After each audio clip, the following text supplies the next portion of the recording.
and let's move into it. All right. Kingdom elect. The kingdom elect. All right, so let's go into Luke 14 today. And let's read this parable together. There's the red dot. Luke 14, 7 through 15. Let's read together. And he put forth a parable to those which were bidden. When he marked how they choose out the chief rooms, saying unto them, When thou art bidden of any man to a wedding, sit not down in the highest room, lest a more honorable man than thou be bidden of him. And he that bade thee and him come and say to thee, Give this man place, and thou begin with shame to take the lowest room. But when thou art bidden, go and sit down in the lowest room, that when he that bade thee cometh, he may say unto thee, Friend, go up higher. Then shalt thou have worship in the presence of them that sit at meat with thee. For whosoever exalteth himself shall be abased, and he that humbleth himself shall be exalted. Then said he also to him that bade him, When thou makest a dinner or a supper, call not thy friends, nor thy brethren, neither thy kinsmen, nor thy rich neighbors, lest they also bid thee again, and a recompense be made thee. But when thou makest a feast, call the poor, the maimed, the lame, the blind. And thou shalt be blessed, for they cannot recompense thee, for thou shalt be recompensed at the resurrection of the just. And when one of them with him heard these things, he said unto him, Blessed is he that shall eat bread in the kingdom of God. Amen. All right.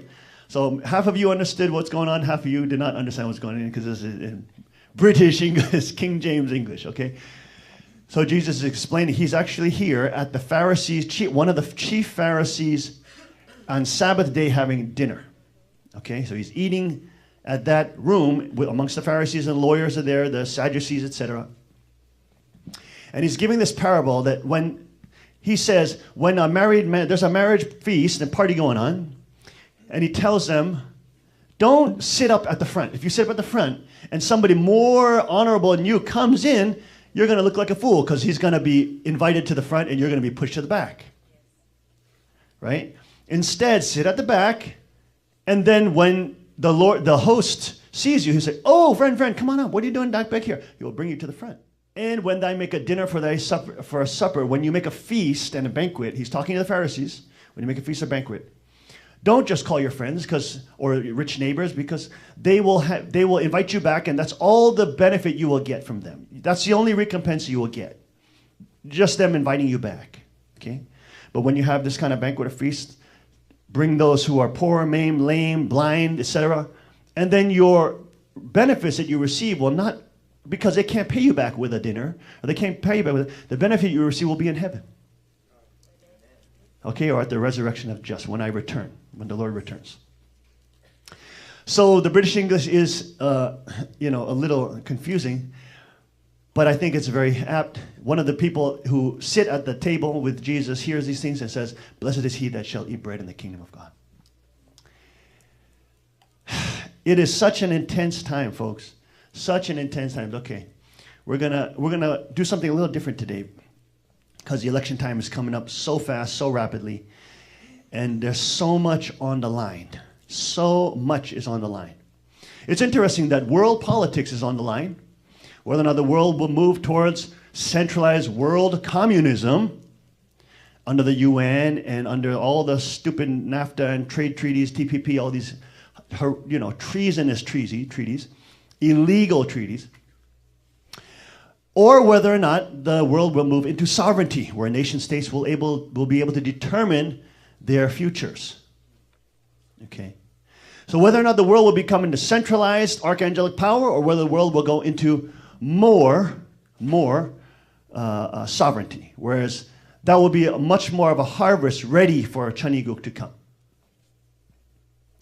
And it is in that midst that we are experiencing now. So we have a couple of videos that I want to look at, but before I get into that,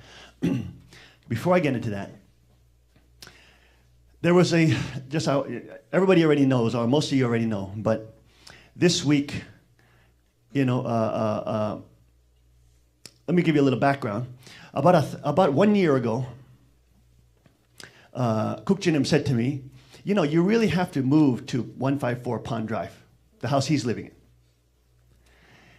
in. And I've always been, of course, you know, I don't like that kind of place, and you know, I actually want to go deeper into the wilderness. So I want to go deeper into the wilderness. You know, maybe a farm, maybe woodland, and you know, like a little hut there or something. And so for 1 year, this has been, going on. Maybe about a year, maybe less than that. And Kuk Jinyo always has, of course, as you all know, a very clear providential picture. And he's also obviously, his goal is to serve Father. So what he's been saying to me for a year, he's just saying, that's Father's house. 154 is Father's house. 154 is when Father passed, was 154. And ever since I got there, it's always been the house that has been the omen that Father brought us to Pennsylvania, which turns out to be, by the way, the state that will determine the presidency, which will then determine global politics, okay? So obviously, we've seen how that connected. You've seen the New York Times even write about that. I showed you the actual article. For all the doubters out there, you saw the article in the New York Times writing about how Pennsylvania will be the key state. Okay, this state will determine the election. This state will determine global politics. The world will be affected right here from Pennsylvania. Now, you can't make that up. We could have moved to Wisconsin. We could have moved to Maine. We could have moved to Florida. We could have moved anywhere in the country. Why we moved here is beyond us. It's because God led us here. Okay, so from the very beginning, Kuk Jinyo has been saying 154. That's Father's house. That's Father's house. And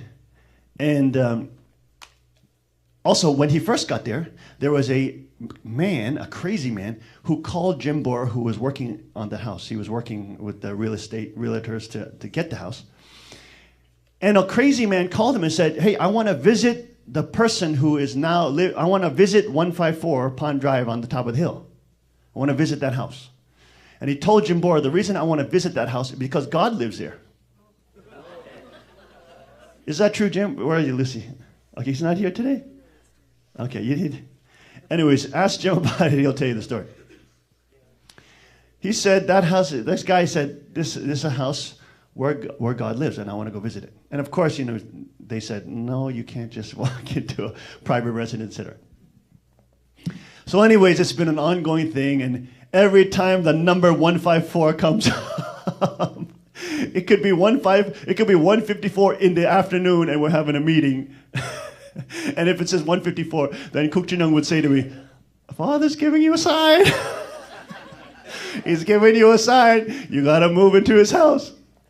And I've been for 1 year saying, oh, no, I don't want to move there. I don't want to move there, et cetera, et cetera, et cetera. Okay? So anybody who's been in our meetings, you know that, you know, Richard, you know, Greg, where is it, Tim, when we have the international meetings, you guys have seen it, on and on and on and on. And you know how persistent Kuk Jinyo is. And so I've been personally kind of holding off on that, you know. I like personally being in the wilderness better. I like being personally in a smaller area better. Okay? So I've been putting this off. I've been pushing him back and saying, no, I don't want to do this, and no, I'm going to, and I even started, looking at other places, you know, with bigger farmlands, and no, this is better, and, you know, this is even more wild, and, you know, like this. But this week, it became very clear, not because of anybody else, but because Father's Foundation is coming back. Amen. And not only Father's Foundation, I'm not talking in terms of members and brothers and sisters. That's happening worldwide. More and more key leaders from Japan to Korea are now stepping forward. And now stepping out of the family fraud because it's so collapsed. Okay, but that's only one part of Father Foundation. Another part of Father Foundation is this national network, and also the presidents of nations that he has influenced. So we have to remember, Father, of course, through UPF, all those different organizations which have betrayed him and become globalist organizations supporting the stupid carbon tax on people with the climate change and these idiotic communist ideals. But Father had a whole foundation of people in positions of power in nations. In other words, other types of archangels, but that were connected to Father in some way, and in at least a spiritual dimension, humbled themselves to Father. Okay. And of course, it's a mixed bunch. There's always a mixed bunch. There's always going to be, percentages, etc. But there is a percentage of people within that worldwide network that is able-sided and not archangelic-sided. That makes sense? Yes. So we don't know which nation or what nation or which leader will start a party or a movement in his nation that will begin the actual implementation of Chaniguk. You don't know which nation will do it. It could be an island nation of Vanuatu. It could be an African nation. It could be a Russian. You don't know. We don't know. That's all in God's hands. We don't know which nation will begin Chaniguk. Right? So this week, anyways, just to be, because we like to share with everybody, as these things happen. Just this week, we got information and things like that very high-level VIPs will start coming and visiting us. And so it's been about a year, and I've been saying, oh, no, I don't want to live in that house, blah, blah, blah. And, I don't want to raise my kids in that kind of house, et cetera, et cetera. And I've been pushing. But Kukjong has been very clear, and Kukjong knows that I do not only represent my own life. I do not only represent my family's life, my immediate nuclear family's life. I'm not a normal dad. I am not a normal pastor. I am not a normal, husband. I represent a kingship on this earth that has begun with the Lord at the second advent. That is totally different. And of course, when you come and see me, I'm dressed in a t-shirt and I got dirty pants on because I'm bushcrafting, and I smell like campfire probably. But that's all external stuff. If you get caught up in that, you're the idiot. I represent the king's line. And that is the king's line that comes from God and his second advent, God and the Messiah. So, Kukjong has always obviously seen that, recognized that, humbled himself to his father's wishes, did not try to kill me, did not try to murder me, like Cain and other jealous, siblings. He knows I didn't ask for this. He knows I didn't want this position. It's something that I have to do. It's a position that I must live through, because that is how I honor my father. So, yes, I got some wilderness chic style. Yeah, I'm styling wilderness chic style.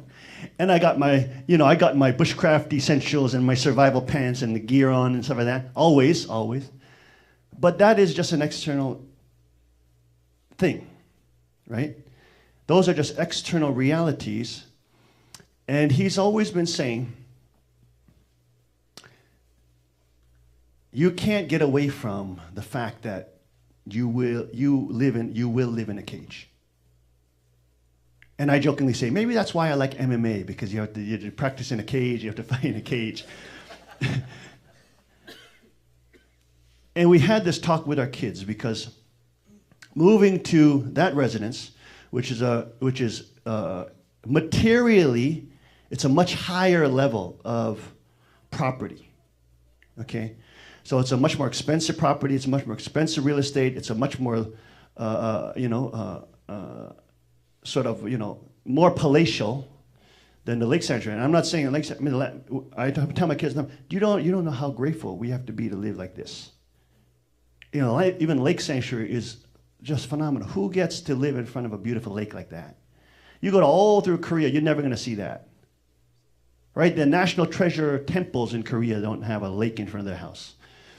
And so, even in Japan, right? And so for us, we're so grateful that we can even live in a place like that. And of course, we're so grateful, Kukjong.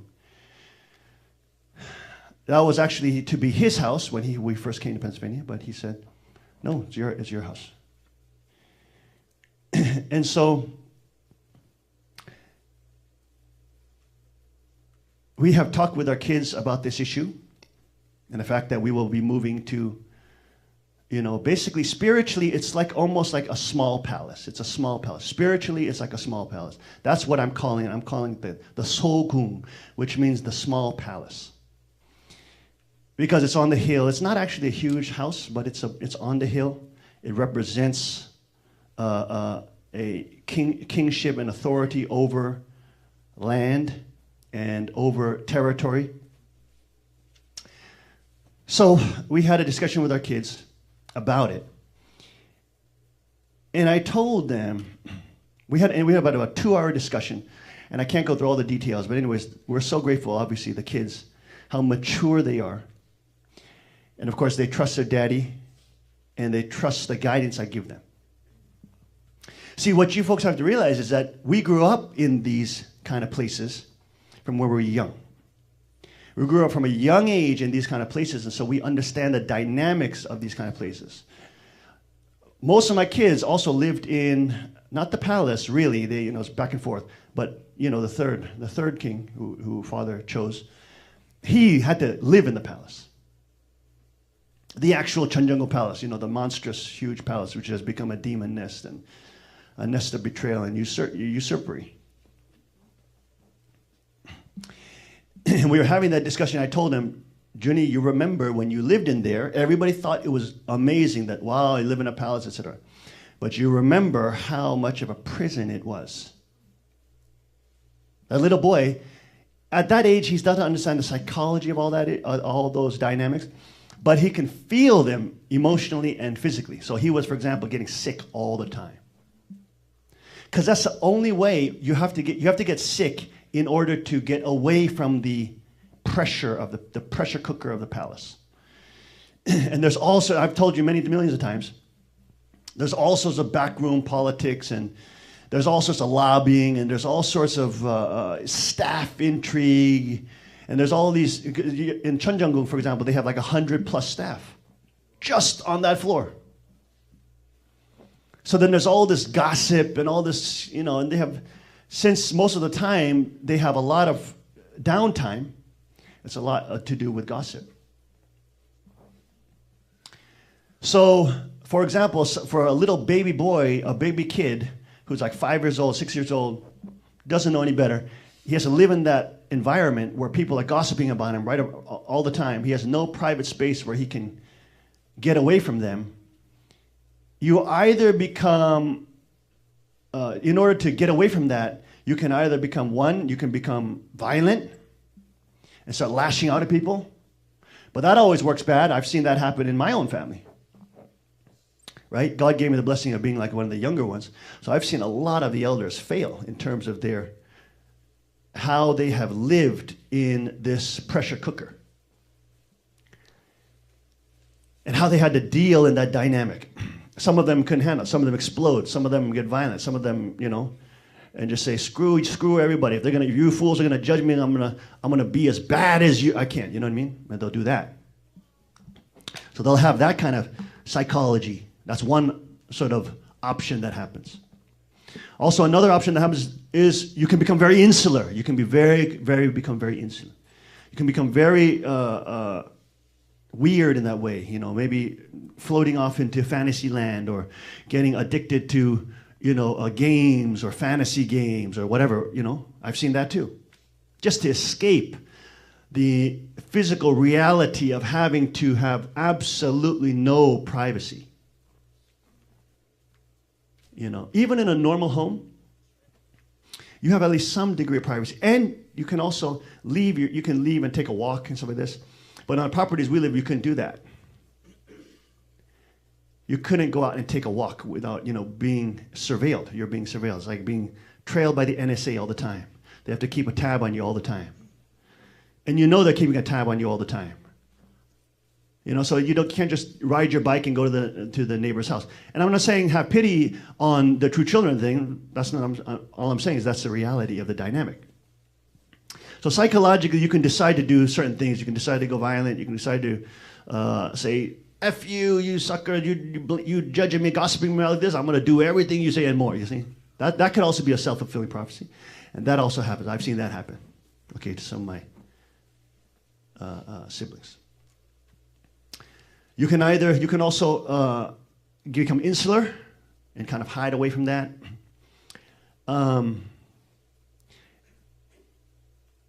You can also, rebel against it and try to run away. Right? I've seen that too. You can play in that politics, become a politician, and basically become try to become skilled in working your way politically to eventually a goal to stealing money or to getting assets. So I've seen that too. We've seen that with the whole Quack group, right? So there's many different ways people react, and there's no coincidence why royal households have lots of psychological illness. Because you have to fake 90% of the time.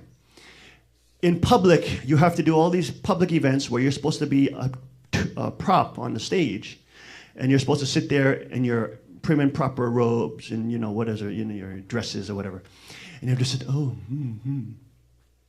Look at the British royal family, right?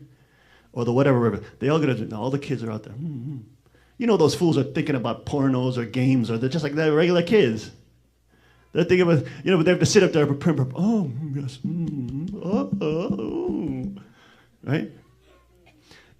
And then they have to go in. Then when the cameras are off and they can go in the house is when there can be normal people, right? But they have to play this double-faced. You have to play this double-faced game. And as you're a child, because you don't understand the dynamics of that, of a public life, and how to deal with that in a mature way as an adult, in relation to your private life, you know what I'm saying? Adults who are mature can separate those things, but think about it when you're a kid and you're 5 years old. Psychologically, how can you do that? You see what I'm saying? It's very hard to separate those two realities when you're that smart, and it's being kind of pressed onto you. So there's that whole dynamic we discussed about. And a lot of, I told them, you kids will have to deal with the dynamics also of envy. Because as my kingdom comes back to me, and as my wealth comes back to me, the wealth that Father gave me, not that I created, the wealth that Father gave me, and all the blessings of that come with me, you'll also have parasites that start gathering. You'll also have, opportunists that gather. And as those people gather, obviously, Father has done a filtering out and a weeding out. He's burned out the chaff and separated the wheat from the chaff, so that it's been very clear that when his heir and successor lost everything, had nothing, who were those who stood with him worldwide? That's very clear. That's now historical. That's already documented.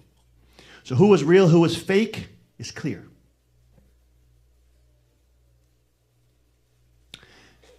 But as the kingdom returns, and as people wake up, and as people realize they have nowhere else to go because they themselves have sinned against Father and betrayed him, and they prostitute themselves out to political correctness and or power or money, and when that reality hits them that they are fully culpable and that they are 100% sinners before God, and they realize the dead-end road that the Han Mother is pursuing, which is glorification of herself, pretending she's goddess and God and only begotten daughter, etc. this is a dead-end road, which now all the top leadership in Asia especially is starting to realize. You saw the Yongpyong speech that she gave just a couple weeks ago, maybe a week or two ago. October 5th, was it?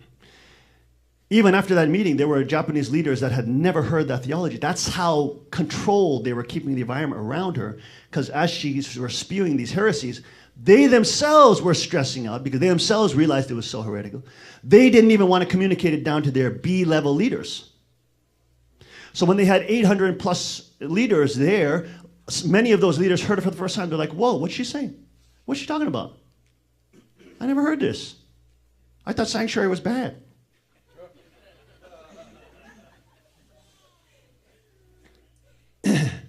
And after that meeting, you had the 36 couples, the 17 that were there. They gathered, and they basically had a powwow meeting saying, oh my gosh, this is getting worse and worse and worse. We're getting exposed as being prostitutes and selling out for money. Shish kebab. This is getting bad. We're going to look really bad. See how selfish and fallen these idiots are? And so they had that meeting. Their conclusion was, and I have ears everywhere, okay? I have eyes everywhere. Their conclusion was, mother is not even obeying father. So what point what will it do? It won't do any good if we tell her that she's wrong. She doesn't even listen to father. She won't listen to us. This is their conclusion. Okay? What that simply means is that let's just keep taking the money as long as we can. Because they get about $4,000 per month each, and or more than that. Okay, so they just want that. Let's just hold on to the pension in the house, as long as we can, is what it is, okay? So this is the reality of their leadership now. Now they realize how unbelievably heretical it is. They themselves are scrambling to try to cover it up, which is the reason why they don't even show her speeches now publicly. They're trying to censor her because they themselves are ashamed of the heresy that she's spewing out. Because they're being exposed, and really, I told mother, these people don't love you. They don't love you. It's your sons that love you, and that's why we're telling you not to fall. Don't crap away the kingdom. These idiots are parasites. They want to milk you. And look at these fools now. All they care about is crap. We're going to look really bad. Oh, shoot. We're going to really look bad. This is getting bad.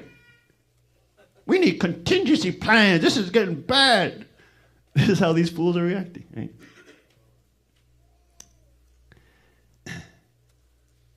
So this is the reality. This is the reality of the situation that's going down there.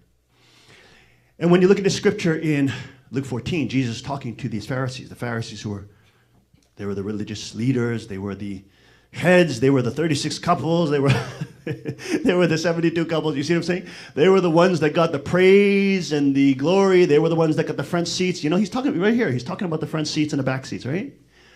When you have a marriage feast, what are the Pharisees doing? They're going to sit in the front. They're always invited to the front. So that's what they're doing. They're going to the front. Do you see? That's what he's talking about. And this is emblematic of what has happened. The point is this. I told my kids, especially one of the girls. I said, you girls, when you get close to luxury, your mind becomes blank. You become stupid. When you get near money and wealth and things like that, you can get really brain dead really quick. And you get sucked up into that luxury and believe you deserve that luxury. And you can become a slave of that luxury. Key and point. The Han mother. Key and point. The Han mother. And look at all the girls. They betrayed father. 100%. I'm not talking about 90%. I'm not talking about 93%. I'm not talking about 80%. I'm not talking. Every single one went for the money because they thought the Han mother would produce the money. Every single one went after the stupid slut goddess worship cult. Every single one. Because why? They thought that would make the money. Ego tripping, of course, is there. Yes, they want to be worshipped. Yes, the elite girls they're very used to wanting to be worshipped. They'll get on power trips a lot. They love commanding grown men around and saying, wow, I'm powerful. Yes, rich elite women love it. They love it. But at the same time, it's not only their issue, because it is really the issue of the culture of the mother, the Han mother. She did not do a culture where she embraced the hard things that father was doing. For example, like going to the Amazon jungle and not staying in the air-conditioned room, but going out with father, staying out all day with him, fishing and getting eaten by mosquitoes from dusk to dawn. She didn't do that. Yes, she went with father, but she would stay in the air-conditioned room, watch TV and Korean dramas. That's the reality. You see how I'm talking about double lives? Show up for just the events and then go in. And that kind of culture where there's like a secret life. There's a life that you're doing in public where you're pretending to be united with your subject partner. But then in private, right? In private, you're trying every which way to not do hard things and not do difficult things, and every which way to try to create every single excuse under the sun not to do the things that Father's making you do. Like the hard stuff.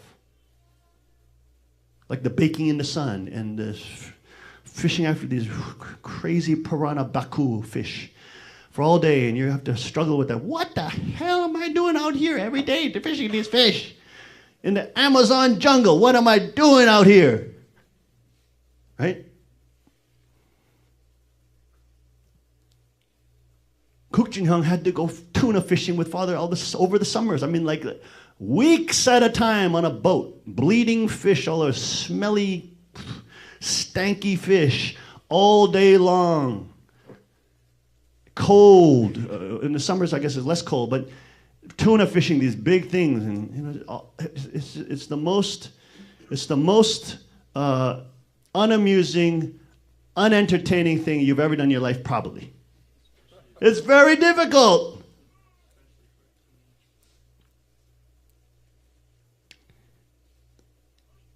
And now father want mother to go fishing with him. But again, she has the 5% responsibility whether or not to unite or not unite with that. Now, let's say, if the Han mother embraced that, my Lord, my Messiah, my Savior, which of course we now know she didn't believe in, she believed she was Messiah, which is total lunacy. But anyways, if she embraced what Father was doing, he's my subject partner, every other member is doing it, these things, so I not only have to do it, I should become an instructor at it. I should become a teacher of it. I should become higher level than other people so I can actually teach this to people. Imagine if she embraced it like that. If she was an outdoors woman like that. Think about it. Think about the difference. Now, you ladies, I understand you don't like to get your hands dirty and get the blood on it and get the slime and all that stuff and, ooh, I got to cut the heads off and, all that, cut the meat out. And I understand that. The guys don't like it either. Right? Boys don't like it either. But they got to do it at an early age. Right? And if she embraced the subject's culture, every single girl that she raised would be different. Every single one. Why? Because the girls take after the mother. And the boys take after the father. You'll see it if your parents raised you up in a certain way, and even though you know the principle, you'll raise your kids up the same way. Like if they spoiled the heck out of you, without you even knowing, you'll just do the same stuff to your kids. You got to watch out for that, right? I'm serious, right? Parents, right? You basically do the same patterns that your parents did with the unconsciously, unless you mentally make a desire and a goal and intention to separate from that and create a new pattern. You'll just copy your parents. So if they're really screwed up, you're going to copy that same behavior to your kids. So if she inherited that culture, that, maybe her favorite channel was not the Korean dramas and the stupid romance, fake fantasy land women pornos, which are Korean dramas, and all these other romantic dramas. Maybe that wasn't her favorite channel. Maybe her favorite channel, because she's an instructor, let's say she's an instructor in self-reliance, outdoors living, and fishing and hunting. So maybe her channel that she's watching is she's watching the Outdoors channel more. You think about how that would be a different queen. Totally different queen. She wouldn't be preoccupied with the diamonds and the multi-million-dollar rubies and all that crap. Does that make sense?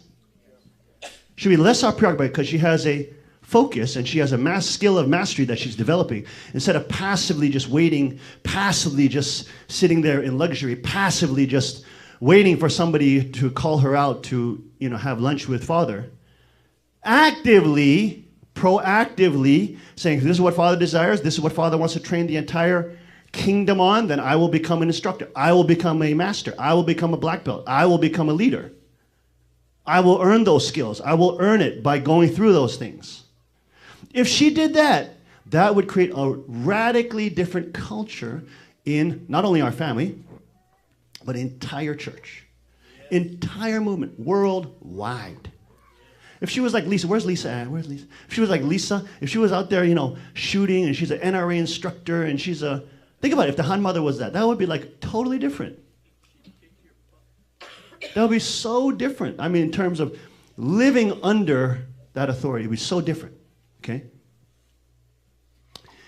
So this is one of the things we discuss with our kids, because it's a very important topic, very important for them to realize, that when we get into the small palace, and I said, it's just I said, why is it a palace? What makes a palace a palace? What makes a palace a palace? There's a king. If there's a king, there's a palace. If it's a palace, just a big building or a container.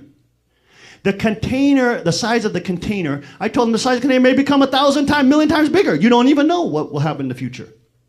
The point is, you have to learn whatever container is there, that we are representing the kingship and Father's kingdom. And it's not enough that the boys are tough. It's not enough that the boys know how to, skin a buck and choke necks and shoot guns and be strong, but yet, but be yet humble, etc. It's not enough that the boys can do that. It's critical that the girls can do that. It's critical. Because if the girls can't do that, you're going to fall into the same trap that the Han Mother fell into. Same trap. You're going to fall in the same trap. As the luxury comes back, as the wealth comes back, as my kingdom comes back that Father gave me, you will start falling into that. So I told my wife is here, my daughter, Emo, all the girls in my house. I told her, you girls got to watch out. We are not going to create the culture of the Han Mother. We have an example. God blessed us with an example, and he shows us clearly what happens if you separate from the king's culture. It's your own damnation. Right? So it was a serious talk. It went on for about 2 hours. And obviously we're so grateful to our kids that we had a very nice discussion, question and answer, all those kind of things we do with our kids, and discussing that issue. Now the reason why I bring this up is because it's also going to be the same for you folks as well. That's the reality. Look at the 36 couples. The 36 couples started off good. They started off with faith. They started off risking their life for Father. They started off being persecuted by the Christians. They started off good. But when the trappings of luxury and wealth come, you can get sucked into it. And this is important to know beforehand. It's like when you do fight training with us. If I tell you you're going to get hit, you can brace for the hit. Whereas if I don't tell you and you don't know you're going to get hit and you get hit is when you get knocked out. Right? Same kind of reality. When that kingdom comes back, every single one of you also will be tested. Again. All the praise, all the accolades. Because look, the people have clearly been separated and shown who is fake, who is real. And when those people come as sinners after repentance, and they look upon you and say, wow, how did you do that in the moment of the moment of the battle? How did you have that clarity? They will want to worship you. They will want to exalt you, just like the 36 couples. So it's not only a problem I'm going to have, it's not only a problem that my children will have, it's not only a problem my wife will have, it's a problem all of you will have too, as the kingdom starts coming back. And believe you me, it is starting to come back. The reign of the heresy of the Han Mother is over. It's already over. It's dead. It's totally dead. So everybody knows, no matter how much they deny, everybody knows there's already a kingship that's established. They can't take that away from Father. Father has already established it. It's already moving forward, and it's already affecting the world. It's already affecting politics. We're now connected with the Trump campaign. There's a micro and macrocosm that exists and is alive. The point is that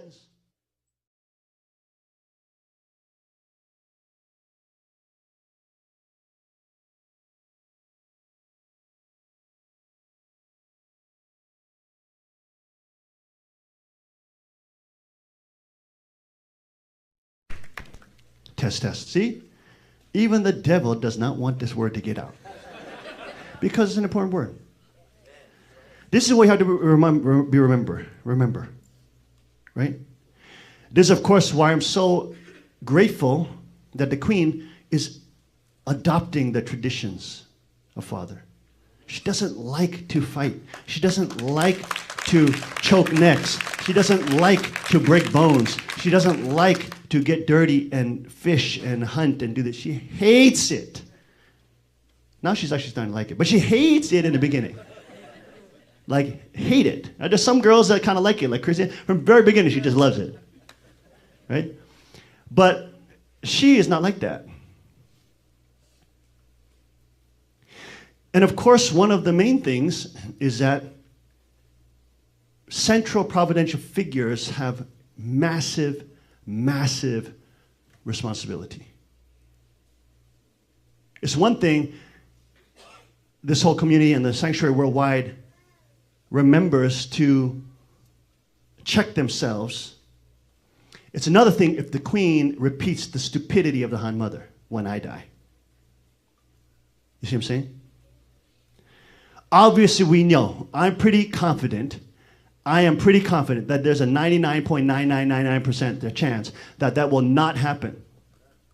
Okay, but there's always a 0.0000001%.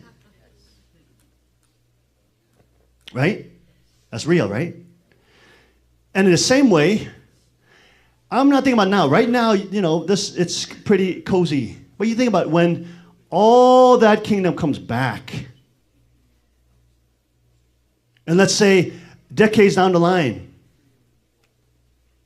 your families have been blessed by that kingdom that has come back. And you now have a lot of things because of that. Maybe you become, let me just put it in layman's terms, you become richer, you become more financially rich and powerful. Maybe you have people that actually just donate to you because you did what you did.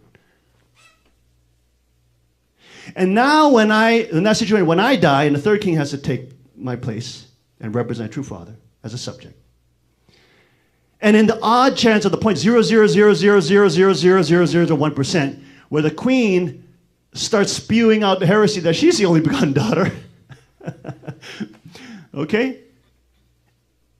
Will you give up all that you have, everything? And now you're going to be older. You're going to have, etc.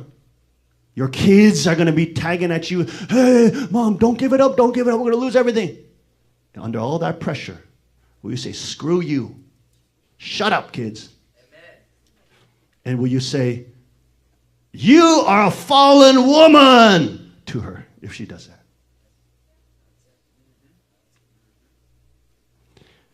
We've seen the precedents of the 36 couples. We've seen it. This is something we have to keep in mind, especially the early sanctuary people, the warriors that stood up. Look, there were warriors at their epoch and era too. All I'm saying is that the devil can intrude when you start bringing luxury in. You got to be aware of it. You really got to be aware of it. You cannot serve God and mammon. It's the quote Jesus gives right before this whole parable. You have to, when money starts coming in, and when money starts making your lives easier and your kids' lives easier and more luxurious, which it will, because the kingdom will come back. When it does happen like that, there will be a temptation. Your kids will become suddenly very greedy, selfish, narcissistic, want really the money. They'll want to tool you for your money. They'll start playing games with you to try to be the kid, to politic around and try to get some money from you. Your kids will start behaving different if you don't warn them in advance. If you don't warn them in advance, without them knowing, they're going to start getting possessed by that power. I guarantee you.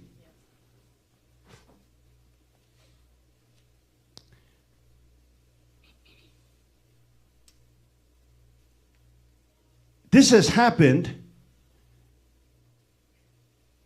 at the palace. It has happened with the Han mother. If she stood strong, the whole world obviously would be different. If she didn't betray father, Kuk Jin would be running for Korean president by now.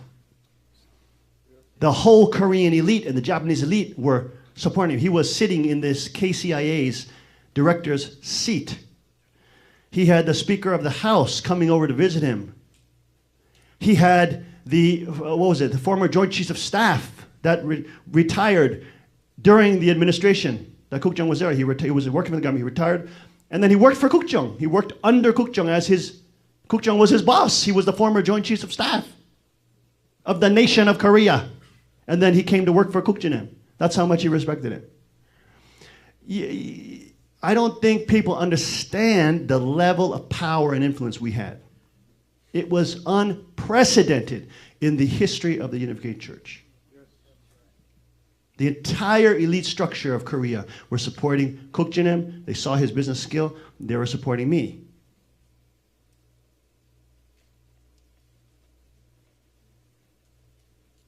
Obviously, that's been lost. That foundation is lost.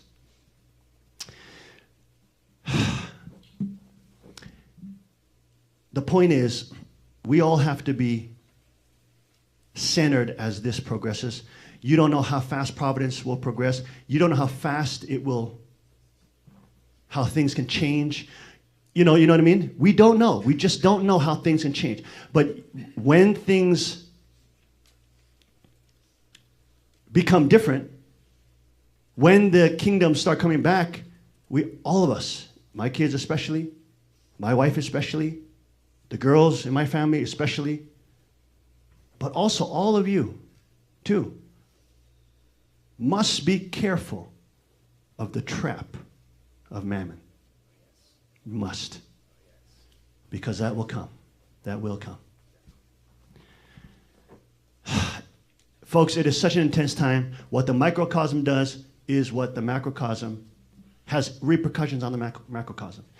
Now I have a whole bunch of videos that I want to show, but I'm just going to breeze through them quickly.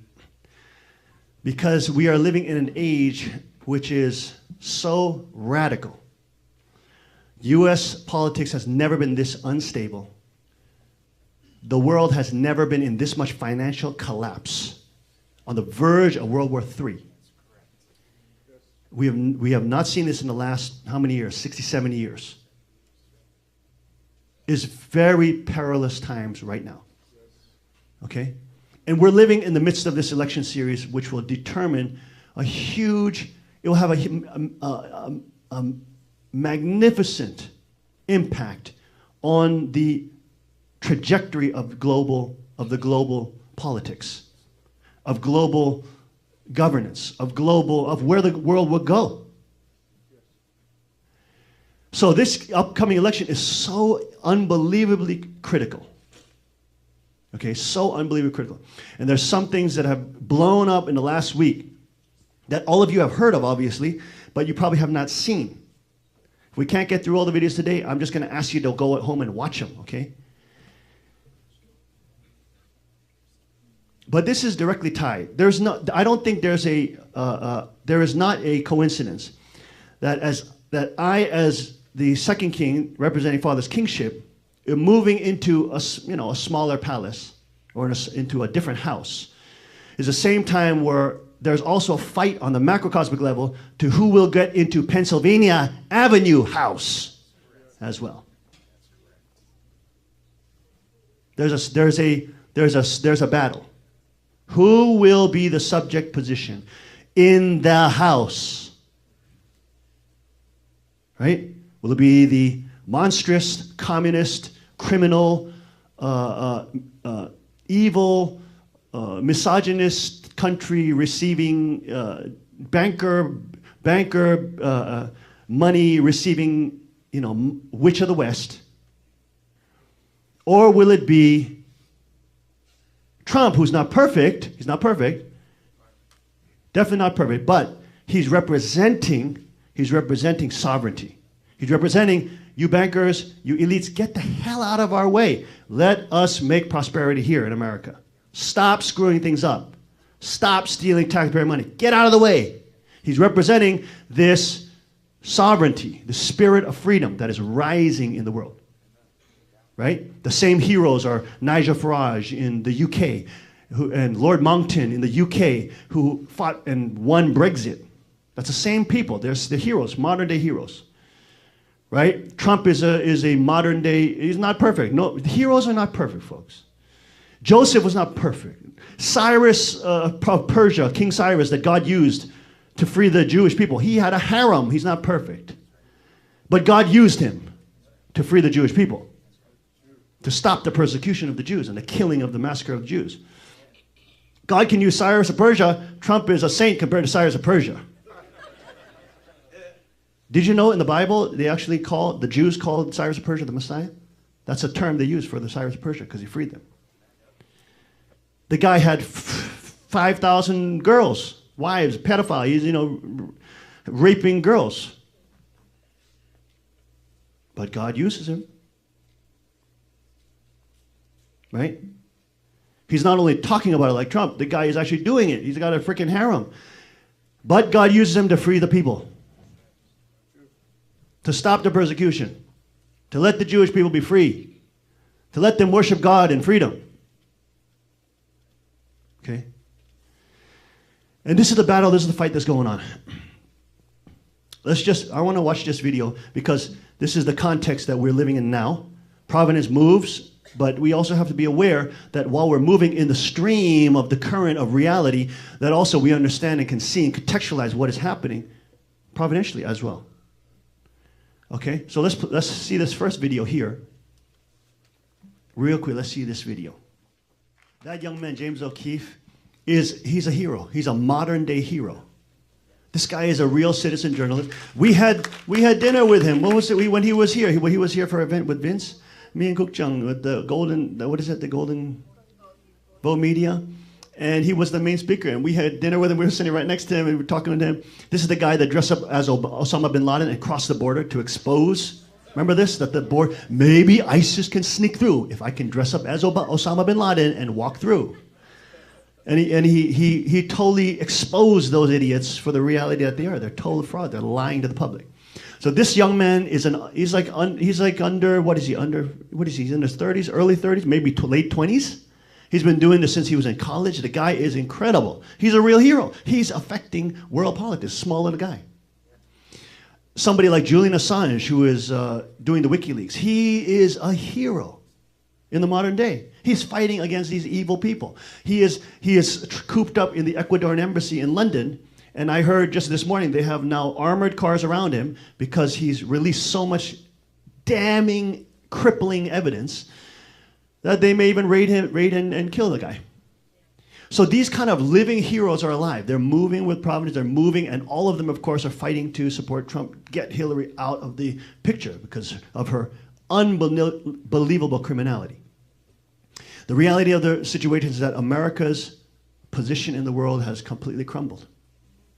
You now have, for the first time, let me show you the second video. I have to show you this because people don't believe me when it's happened, that actually it's real.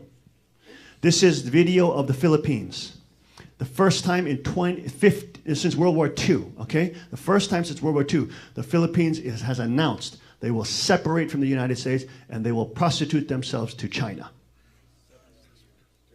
They are now separating the relationship with the United States, which now makes the entire Pacific Rim totally vulnerable to the encroachment of China. China, as you know, has said, these islands are ours. The Philippines has said, no, they're ours. And U.S. didn't do anything about it. So China knows that and just has taken the islands. And now Philippines have realized, oh, U.S. is not going to help us. We're going to jump with China. Okay, this happened last week, folks. And how many heard of this? Last week. How many saw the video? Let's see this video. Play this video. This is the president of Philippines. America has lost me. And will I realign myself in your ideological flow, and maybe I will also go to Russia to talk to Putin and tell him that there are three of us against the world: China, Philippines, and Russia. It's the only way.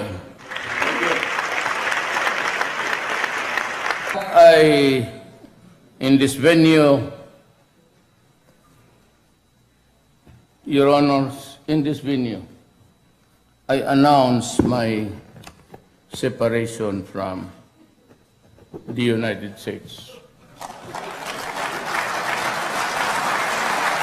Okay. There it is, right out of the horse's mouth. So that's not happened since World War II, and if you don't think we're living in the most intense situation we've ever lived in, you're a fool. This is world politics is flipping. The United States is becoming so crippled because of the corporate takeover, because of the bankers buying the politicians. All that is crippling and destroying this country. And its state in the world, folks, in the world. You can see how discredited the United States is. We've set the Middle East on fire. We've murdered thousands of people. Hillary Clinton and the Obama administration especially. Bush is not perfect. He killed them too. Father called him king of Satan's world. He told him to not go to war in Iraq. Those Bushes are criminals. They said they're voting for Hillary. Can you believe these traitors?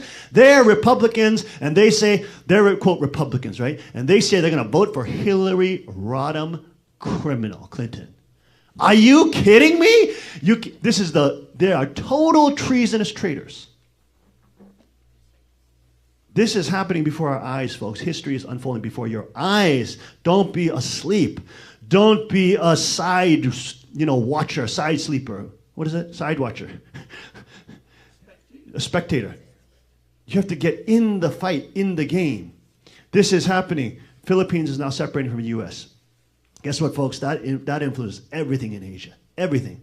What does that mean? The U.S.'s credibility in Asia is now dead. China, Korea, Japan, all the major countries in Asia are now under serious threat. Because now the U.S. is crippled. Europe, we have some Europeans here, France, right? Your Europe is collapsing. You know it. It's totally crumbling. You are under invasion. And you know the EU is bringing the refugees in from Syria, a country that you're attacking with NATO, bringing in the refugees. This is a serious time, folks. The Hun Mother, you all saw it. She said there will be peace because of her reign. All you see is curse worldwide. And we're the only ones who told her the truth. We warned her of this arrogance and narcissism will lead to curses and damnation. Not only for her, but for the whole world, because she's at the cosmic level. This is serious business, folks. Do you understand? The Secretary of State is formally accusing Russia of espionage. Do you understand? They're formally accusing them of doing that. Do you understand that? I'm not crapping around here. Do you understand? This is not a joke. They are accusing a nation with how many warheads, nuclear warheads? 30,000 plus nuclear warheads of espionage. Are you freaking kidding me? You want to get in a fight with that kind of thing? It's much better to have peace with them. To not go to this ego-centered war with a 30,000 nuclear head power. Yeah, but you got to be an idiot to think like this. These people are not idiots. They know what they're doing. They're being paid to start the war. Why? Because their system is crumbling. Because their mainstream media and all the propaganda is loosening the hold on the people. They're starting to wake up. They're starting to say, hey, these people are screwing us. It's not the people they're talking about. These two parties are not two parties. They're the same damn party. They're owned by the same stupid bankers. They're the problem. Get rid of them. And what do they do classically? When the people start rising up? Start a war. Get them busy. Get them preoccupied with the war. Start killing them and blame it on Russia or blame it on some other stupid external power so you can get the heck out of there and get out of trouble. You understand? This is classic 101 tyranny, classic 101 strategy of despots. These idiots are doing it in front of our eyes, and most people cannot even see it. Is how shameful this reality is. I don't want to go to war with nuclear war with Russia. I don't know about you. You may be insane. I do not want to go to war with nuclear Russia. You know why? These fools start the dang war, and then their kids don't go. My kids got to go and die. Not their stupid kids. They're the damn fools that started the war. Send your kids to go if you start the dang war. Don't send my kids. Don't send normal people's kids. You started the stupid war. You send your own kids to die. Does that make sense? It's ridiculous. These people are out of this universe. They're literally out of a science fiction novel. They're wicked, opportunists, wicked, evil people. We do not want war with Russia, folks. That we do not want. The entire apparatus that is now unfolding before people's eyes, even though they're trying to cover it up, you understand that the mainstream media has not covered any of Project Veritas' undercover investigation for last year. I'm going to show this video. There's lots of cursing in it. You know what? If you're going to, I know there's going to be, there's some young people here. They've heard the curses before in their life, okay? They've heard them. They've heard them just like they've also seen porn, okay? They've seen it. They've heard it. If you think they haven't heard the F word or thing, you better wake up, right? So I'm going to show it, and this is how they actually played it. They released it unedited in this fashion in terms of not bleeping out the curse words, because it shows you the reality about how the communists operate, how they put on a face of we're so liberal and we're so nice and we would never harm we're so cool and we talk in this nice, very unthreatening way and we. But then it shows you the backside. As soon as the cameras are off, what they do. It shows you exactly how they operate, what they brag about, how arrogant they are. They're breaking voter registration, they're breaking federal laws. But they don't care. It shows you how criminal they are. It shows you how, how a hive of bees, of lies they create. And so I'm going to show it. I'm going to show it in its unedited version. It's streaming on the internet. Okay. If you don't want to have your kids hear the F word, which they've heard 1 billion times, I'm warning you in advance. I'm showing the videos that they released. Because even though you heard about it, we have to see it. We have to see it. We only got 15 days to the election, folks. 15 days to change history. That's it. 15 days. Okay, so let's look at Project Veritas. They released this video first, second one, the third one. Every single day, they're releasing more of the investigation to the public. Why? Because they're trying to kill them. When he released number one video, he said, I will be releasing videos, my team will be releasing videos every day up to the election. Whoa. He said it. Why do you have to say that before? Why do you have to say that on the first video? Because if they whack you, you know who did it. The people who are trying to, in power, who are trying to shut you up. So he said in the beginning, we're going to be releasing every day up to the election more and more of our one-year investigative report. There's cussing in here. So don't be shocked when there's no beep, beep, beep, beep. There's cussing. Okay? This is how we're gonna play it as it is, as it's been released. Go ahead, let's see it. All right, so that's the first video they released. These people are risking their lives, their careers. They've already been on shutdown. The FBI is already after them. They've given the key codes to like key journalist stations like who are on the Liberty side, for example, InfoWars and Breitbart and all these people that the mainstream media calls kooks and conspiracy theories. Did you see those people? Those are people, some of the head leaders of the Democratic Communist Party, head leaders that are saying they pay for people to incite violent riots at Trump campaigns. That is interfering with the election process. Do you understand? That is physically interfering with the election process. But, of course, they want to blame who? Russia. It's Russia's fault. We're doing the crime, but it's Russia's doing the crime. Do you see this? They're actually committing crime by interfering, by paying people to commit physical violent acts at rallies to get that reaction. Then they're blaming Vladimir Putin for interfering with the election process while they're paying people to do violent protest. Does this make sense? Does this make sense? Should I repeat it one more time? They are paying for people to do violent protests, right? At the same time, they're blaming Russia for interfering with the election process. See how this is a diversion tactic? And these people are caught on film. This is on film, undercover. The guy had it right here in his little camera, the tiny little thing. The guy didn't even see it, but he was interviewing these fools. And these people are caught on camera committing crime, federal crimes. And they're not only people like low down the ladder. These people, Bob Kramer, like that old white guy, you see the old white guy, yeah, we do all this. You see the crusty old fool? That criminal, he met Obama 47 plus times in the White House. He said directly in that, he's caught on film, saying, we report to Hillary Clinton's campaign every day. And then they say, no, there's no voter fraud. What did Obama come to say? What does voter fraud even mean? What the heck does that even mean? To assume that the American elections can be fraudulently manipulated is ludicrous. That kind of conspiracy theory is ridiculous. Donald Trump should stop whining. This is what the fool says. And they're caught on film. On film, folks. On film. Secret camera film. Inciting violent riots. They are the ones who are tampering with the election process. Not Vladimir Putin in Russia. We're not saying Russia's perfect. They got problems too. They're economically collapsing too.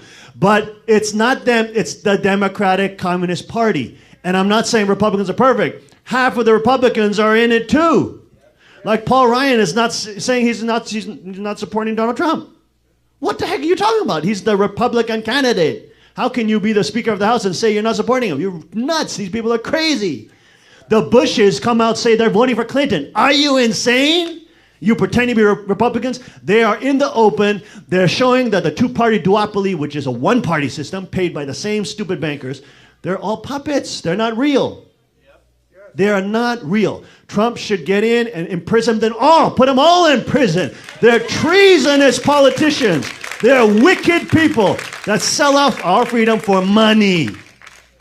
And they should be put in prison.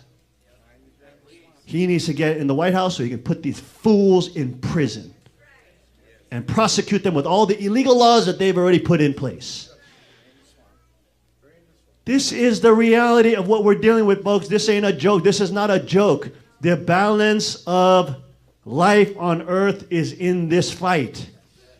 You saw that big Russian guy with the hat. Did you see his hat? Did you see that hat that Russian guy was wearing?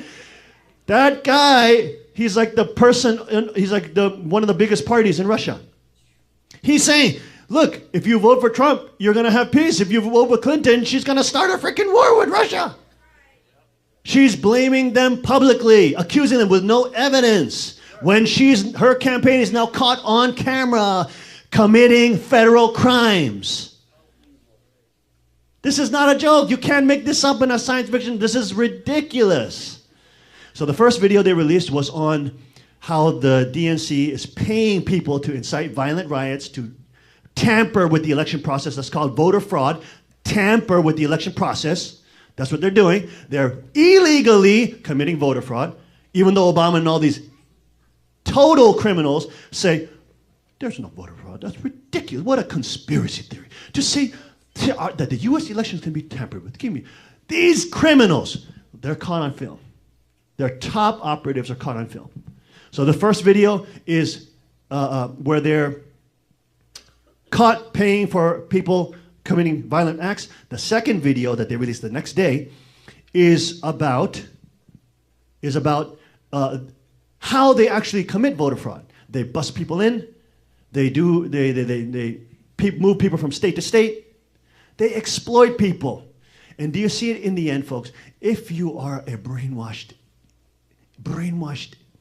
liberal idiot who thinks you're cool because you're in the in-group and all the stupid media calls you smart and, oh, you're intelligent if you listen to what we say.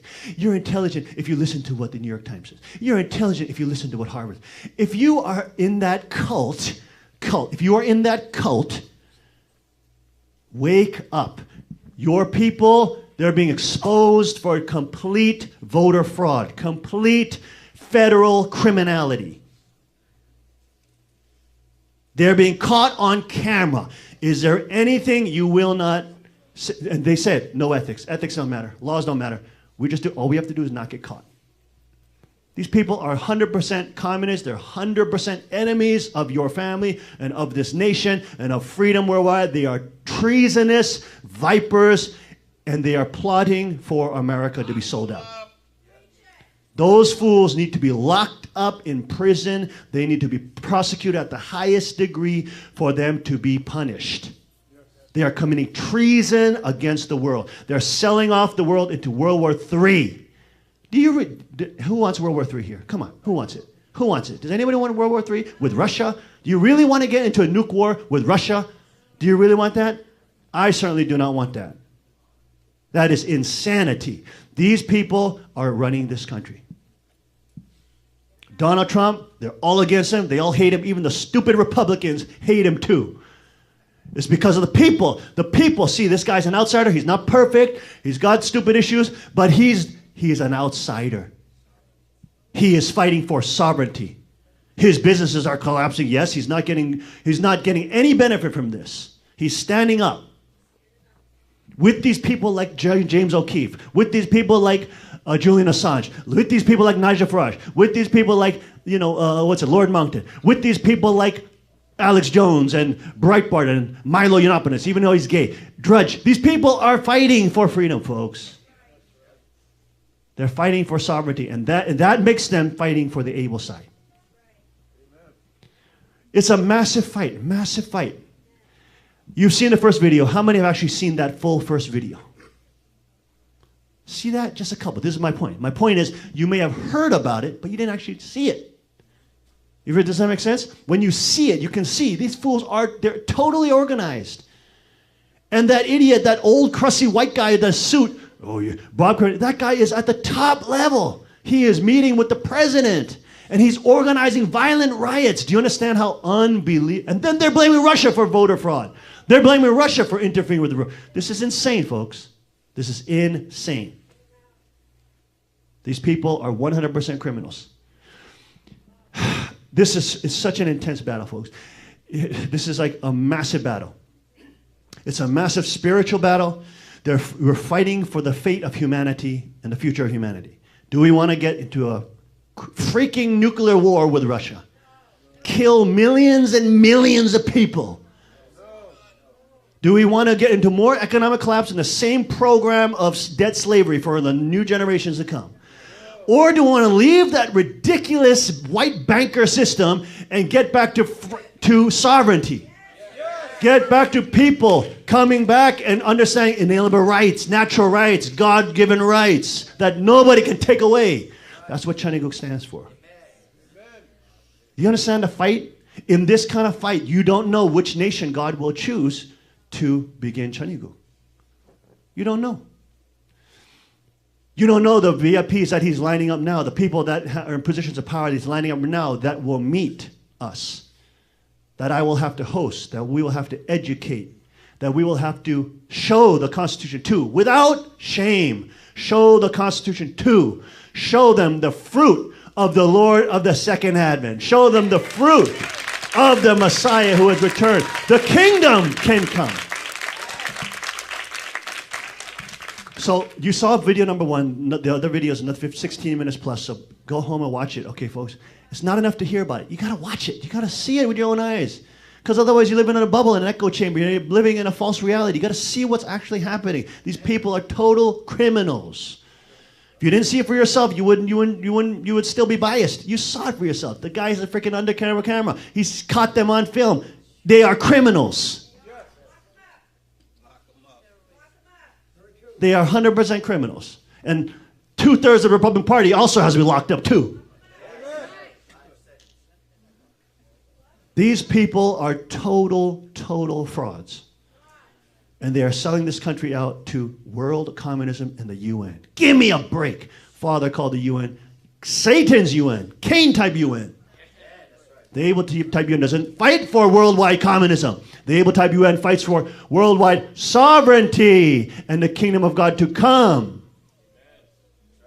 It's totally opposite. Totally opposite. Two different worldviews. One coming from the pit of the archangel. One coming from the true subject and the true king, the King of Kings. That is the fight we're fighting, folks. It's not only, it's micro and macro. We're on this fight from every level. Every level. So, whatever you can do. Our kids are going to be volunteering for the campaign. They're making calls. They're not started yet, but they're going to be doing it for the next couple of days. Only have 15 days left. There's organizations that are printing out voter cards and things like that to show people, to hand out. Whatever we can do, folks, we got to do. This is a battle and it is a fight. This is not a joke. This is not a joke. What happens in 15 days will determine, and we talked about it, what will happen. If the people foolishly choose the side of worldwide communism, which is represented by Clinton, who's a puppet. She's a puppet of Saudi Arabia. She's a puppet of the European Rothschild bankers, Goldman Sachs, all of them.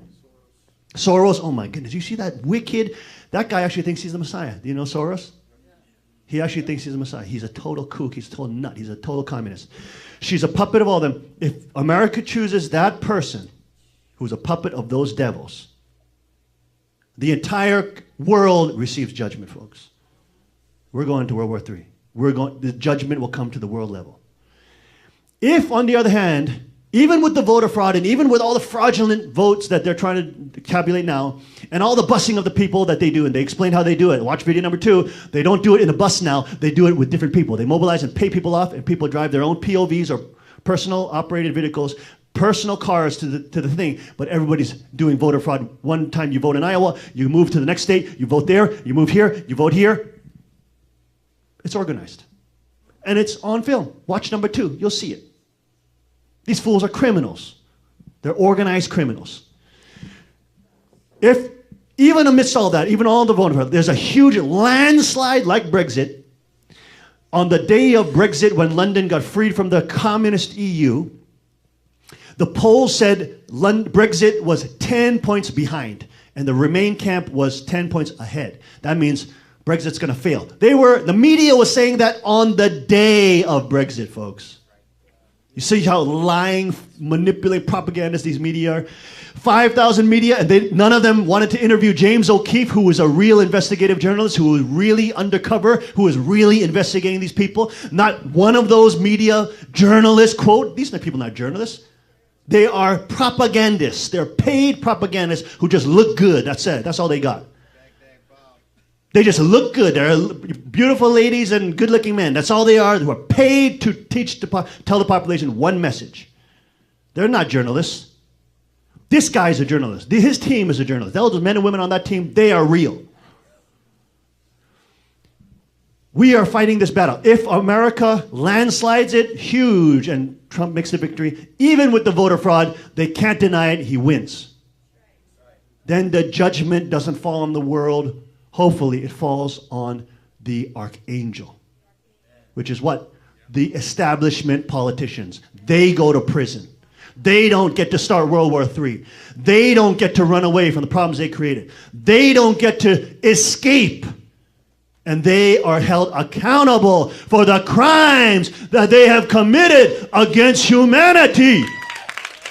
That is the fight, folks. It matters who is in the subject position. It matters. Big time. Okay, so whatever we can do, folks, we're praying for America to save this crazy train that is going down. Flaming fire, fiery plane that is going down crashing, which is the world. We're praying for America, who has the last string in the parachute left. And I'm not saying it's going to be great. Even with Trump, they're going to try to start civil wars. That's obvious. Soros, and he's going to try to use all the BLM and these people to try to create civil war. That's going to be, but it's not, hopefully it won't lead to World War III. Do you see what I'm saying? It's not going to be easy with Trump either. It's going to be lots of problems, lots of difficulties, but he's moving towards sovereignty.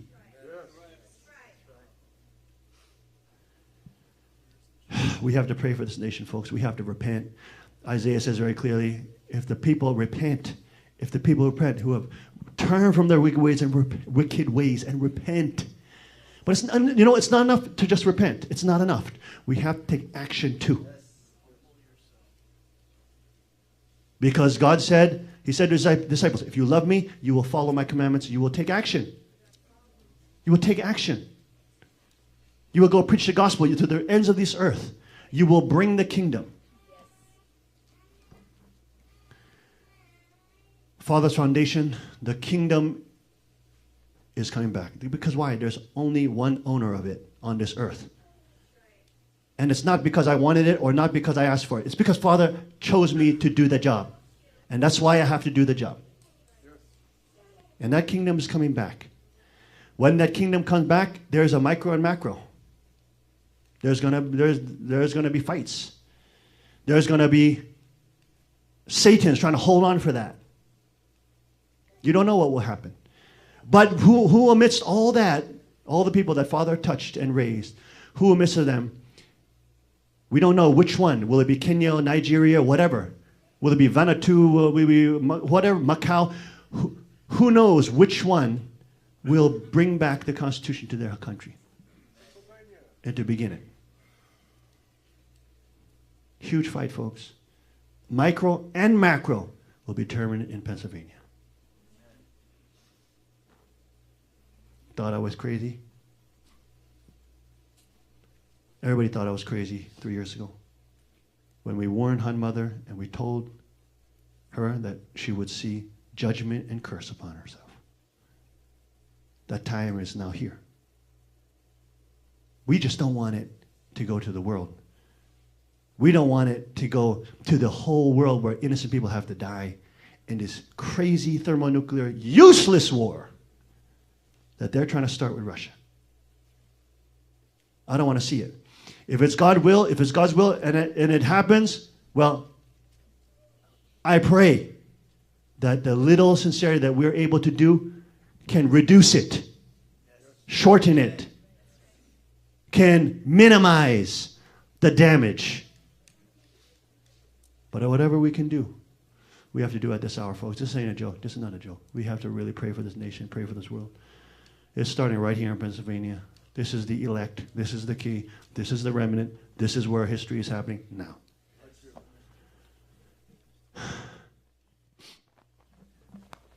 Intense times, folks. Intense times to be alive. This is just intense. Anyways, when I think about the arrogance of the Hun mother and how she literally just said to me, Anya, that means no. You will see peace and you will see spiritual fortune. And I said, Mother, no, you won't. No, you won't. You will see curse and judgment. And I'm not doing the fearmonger. You're just screwing with the wrong person. You're screwing with God. You see what I'm saying? So Father says in John 2:91, let's read together. Wait and see. The Unification Church will be the center of the religious unification at the end, correcting the standard for presidents, prime ministers, and all the proud politicians of the nation. This is my work, to accomplish this not by force, but by natural submission. Those people the Father raised up, folks, are now coming back. That's why I will be moving to the small palace, to the container and the cage. At the same time, we will be keeping alive Father's tradition there. And so I have told my kids beforehand, before you get there, don't get used. Don't start getting nicing up to a luxury life and craving for that. We have to be keeping the same culture. We have to be training the same things. You guys got to be training still the hard arts. You guys got to be still training Brazilian Jiu-Jitsu, kickboxing, MMA, mixed martial arts. Things that make you humble. Things that beat you up. Bushcraft, survival. Getting out into nature, hunting, fishing. We will train all those arts and we will be masters of those arts and we will teach the world those arts. Because Father's kingship is centered around his culture of self-reliance, loving nature, having dominion over creation, having dominion over the archangel. That means you have to have power. You have to have real power. You have to be able to handle the Second Amendment. You have to be able to handle firearms. You have to handle real power maturely. And have that as your sovereign right. Just like every king must have that right. You're not a king if you don't have the ability to defend your territory. So I've warned them, and I've also warned you, that when the heavenly fortune comes, and there is a residual heavenly fortune upon all of the elect and all of the center of this nucleus, which is you, don't get cocky. Don't get arrogant. Don't get sucked up in the money. Don't get sucked up in the wealth. Tell your kids in advance. Don't let them start flip-flopping on you once you get more blessing. And start saying, oh, Mommy, now I love you. Now I love you. And not call them out and say, you are a prostitute. If they are fakers, call them fakers. Be a dad, be a mom. Call your kids out if they're fake. Don't let them get away with lying into your face, and you know they're lying, and let them get away with it. Be honest with them. Be real. They'll love you for it. Trust me. It may hurt their feelings that day, but when they get over it, they'll actually respect you. Because you're not trying to please their feelings. You're being a father and you're being a mother. You're not scared of them. Don't let them intimidate you.